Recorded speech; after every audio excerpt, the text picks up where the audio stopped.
You know, one of the things we've seen QualPro good at is you get bad data, let them have at it and they'll fix it. We tried some other pricing experiments last year, I think it was, and on payment methods, and put the Six Sigmas on that. They couldn't figure out what was going on. So we came up with 3 projects on media mix and marketing, and then 2 pricing projects basically, one overseas and one here in the States. My business is 14 billion gallons a year, so if I can get a 1/10 of a cent increase in margin, that's a huge upside.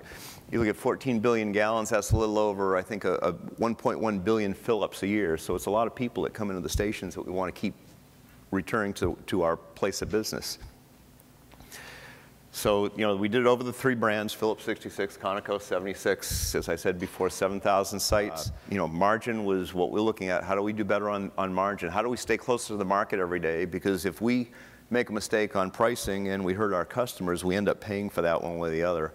And if we're real low, obviously that puts a big hole in my pocket.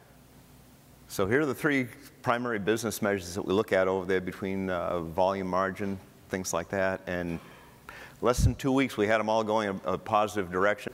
I think one of the most important things you get out of an MVT is the counterintuitive findings. Because for us, if we go to work, we do the same thing every day, the business doesn't get better, it stays the same, it's static. And the marketplace we're in is extremely dynamic right now. When we brought this overseas, the folks in our offices over there were very resistant, but once they started to understand what it was that we were trying to do and how we were doing it, and they saw the results, my first phone call to the country manager was, gee, I wish we would have done the stores first because I think there'd be a lot more upside.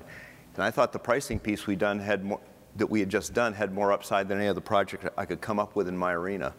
So that's a pretty powerful statement from somebody that didn't buy in for the first few weeks of it. And we're spending money on the good things, we're not spending on the bad things. So these were really great projects we did. They're going to bring an awful lot of money to the bottom line, and we're able to do them quickly at very little cost. You know, the cost of the experiment's nothing compared to what we save. So we think we'll get 100x back. It's amazing when you sit down and you think about the power of MVT and what it can really do for you.